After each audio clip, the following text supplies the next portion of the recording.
What a roller coaster of a week. Earlier this week, there were signs of optimism, signs that Tehran and Washington were making progress on the diplomatic front, especially with their disagreement over the Strait of Hormuz. Remember, on Friday, Iran's foreign minister, Abbas Araghchi, came out and officially announced that the Strait of Hormuz was once again open to commercial vessels in line with the ceasefire agreement if those vessels got permission from Iranian authorities. However, yesterday, the Revolutionary Guard released a statement that once again restrictions have been put in place for the Strait of Hormuz, blocking all vessels. The Revolutionary Guard saying they made the move because Washington had violated the ceasefire agreement, and Washington had failed to remove its own U.S. naval blockade, keeping ships from going to and from Iranian ports. Reports also that Iranian forces have fired on a number of vessels over the past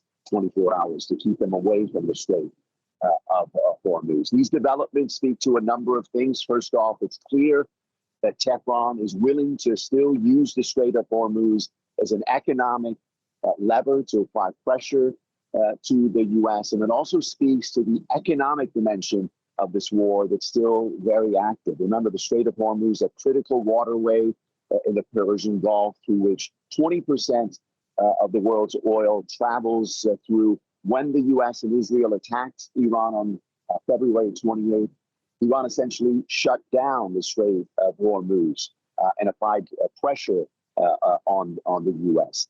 Now we see we're back to where we were during the war in Iran, saying that unless Washington keeps its agreement, keeps its promises in the Strait of in the ceasefire agreement of the Strait of Hormuz, will be blocked. So once again, uncertainty on the diplomatic front as we wait to see if these second rounds of talks are going to happen.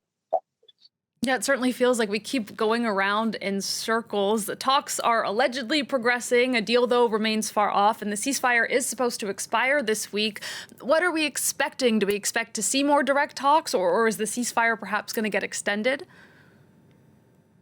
I think the impression here in Tehran is that they're going to happen, but Washington has to abide by the conditions of the ceasefire. Remember, there's reports from Washington that these talks are going to happen tomorrow, on Monday in Islamabad. No official word from Iran, but the impression is it's going to happen at some point. But when they do, there's still a lot of disagreement on a number of issues. You have the Strait of Hormuz, a lot of uncertainty how they're going to solve that.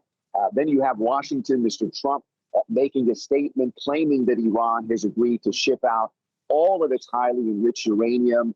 Iran has unequivocally said that they have made no such agreement. And then you have the issue about uranium enrichment. Washington has said there should be zero enrichment. Iran has indicated that they may be willing to accept a moratorium, a temporary freeze. There's discussions about the length of that moratorium. And then you have issues about Washington's demands for Iran to end its ties with regional proxies, limit its missile programs, Iran's demands for U.S. forces to leave the region. So a lot of issues to work out, still no sign to narrow these gaps on any of